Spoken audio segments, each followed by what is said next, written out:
So it was Jeff Carter bobblehead night at Staples Center tonight. It only just occurred to me today that it really should have flipped the nights because it was Legends Night 2 nights ago, but 2 nights ago was also the 4-year anniversary of our trade to get Jeff Carter. But I'm not going to complain because Jeff Carter bobblehead is awesome. And because Jeff Carter was the difference maker in tonight's game. It was so exciting. That 70s line, the augmented version, which, given what I've been hearing and what I'm seeing from the ice, may be the permanent that 70s line. We'll get to that later. So we're playing Edmonton tonight, who come in at the bottom of the, at least division, if not the league. They had such high hopes for this season with getting Connor McDavid. That was a huge get, and he was awesome tonight, but he unfortunately had been out for so long with an injury that they came in, and I don't know who they played last time, but it did not go well. So they came out with a bang tonight, and we did not. The Kings used to have this tendency, and I have not seen it as much this season until tonight, but the Kings used to have this tendency where teams that are not as good as us, we tend to play down to and then lose to. Last season, we should have easily been able to beat Edmonton and make the playoffs, and that was the game that we lost, and we all kind of went, wait, what? We're not going to make the playoffs this year because of, Edmonton? And no disrespect, Edmonton has been in years past an amazing team. They're just perhaps not where they want to be this season. So it was pretty disappointing to see the Kings' first shot on goal come 10 minutes into the opening period. Did not help that it was maybe a little more, I think it was 36 seconds into the first period. Jake Muzzin takes a tripping penalty, and so the Kings are on the defensive from the beginning, which is fine because we have Drew Doughty, and I swear to God, he did not leave the ice the entire first period. I'd love to see his ice time stats on that because he was out there every second shift. It was insane. And Jonathan Quick was out there, and he was doing his Jedi Quick thing, coming up amazing and doing some great things. At one point, he literally bent over backwards. Like, he was, I can't demonstrate, but he was, it was amazing. He did that a couple of times where he made some saves where his back was to the rest of the players, or he had to do this, like, I don't even know kind of thing. And Quick was, at one point, he got a standing ovation tonight from the crowd.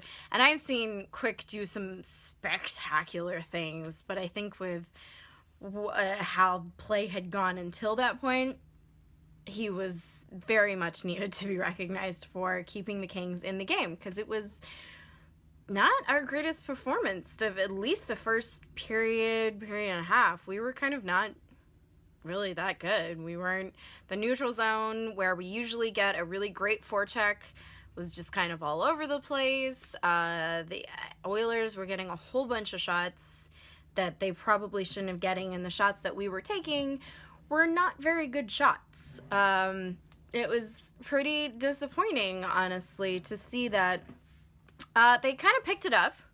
About halfway through the first period, they started to get back, and come the second period, they were evening it out a little. We were definitely hitting them a lot harder than they were hitting us. At one point, Shen literally body checks this guy into tomorrow. I mean, not literally, I sound like the dude from Parks and Rec, but figuratively hit some Oilers player into the next century, and it was kind of beautiful. Lucic was getting some great shots off, a lot of force on his. It just wasn't really happening, and it wasn't like Edmonton's goalie was making great saves. Talbot was in net tonight, but he wasn't needing to. He was doing a good job with what we were giving him, but we weren't really giving him a whole lot. So it was pretty disappointing. It wasn't, the most beautiful game of hockey you've ever seen. 1 minute and 6 seconds before the second period ends, Edmonton gets the first goal, and it's a little bit, I think it was Lecavallier's fault.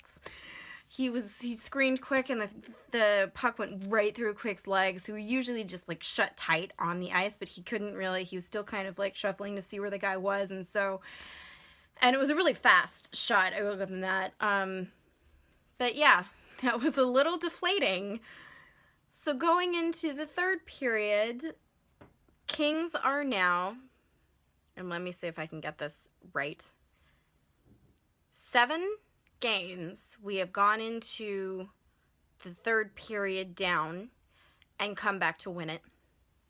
We are ranked number 1 in the league for winning games when the other team shoots first or scores first, which to me is very encouraging, because a lot of last season the Kings would let that first goal get to them a little bit, or they'd get to the third period and they just didn't have what it took to finish out the game, and they're like, oh, it's fine, we'll get it at the next one. And I feel like this season they have been the complete opposite of that, and they're like, no, it's not fine.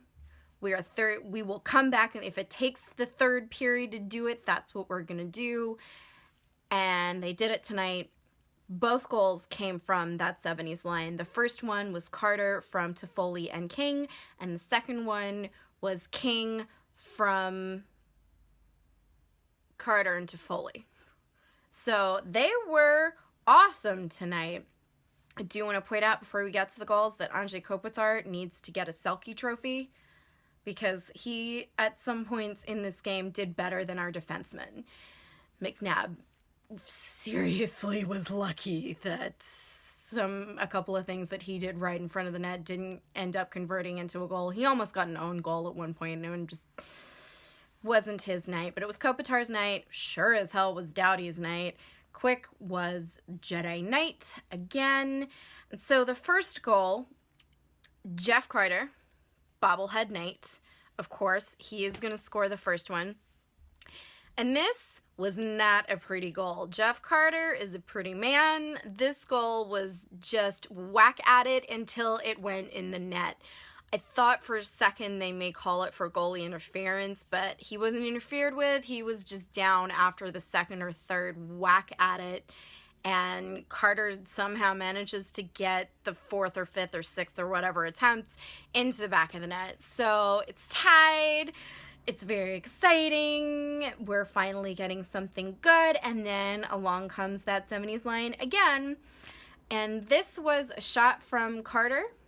Again, completely on top of his game tonight. Thank you, Jeff.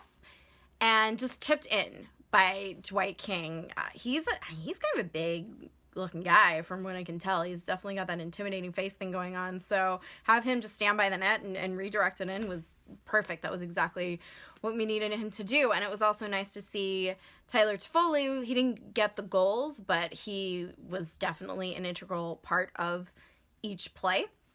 So that was really nice to see him get a little activated again, and I'm sure that goals will be forthcoming as well. So that was a really good thing to see. It's gonna be an interesting couple of games before the trade deadline. Everybody else is starting to make their moves. I know Lombardi made a few, getting Schenn and Lecavalier, and that has gone really well. They have definitely fitting in with this team and the style and the way they play, and they have made some really good contributions to the team. I think they're still looking for a defenseman so that Drew doesn't have to play. If I'm right, this will be the 6th out of the last 7 games where he has totaled over 30 minutes on the ice, which, if you ask Drew, he'll be thrilled with. He would play 60 minutes if Sutter would let him, but it's going to wear him out, is what is my concern before we get to playoffs. And I know he's a machine, and if we could clone him and just have 2 Drew Doughties and have them just like switch off, that would be awesome. But in lieu of doing that, I think Dean's possibly going to go for an extra defenseman or maybe a winger.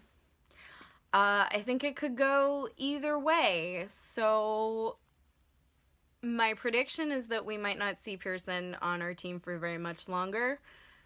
We'll see how it goes. Either way, we got another win tonight, which is great because the Ducks and the Sharks managed to get points in games yesterday. I hate you, Buffalo, for not scoring at all in that Ducks game.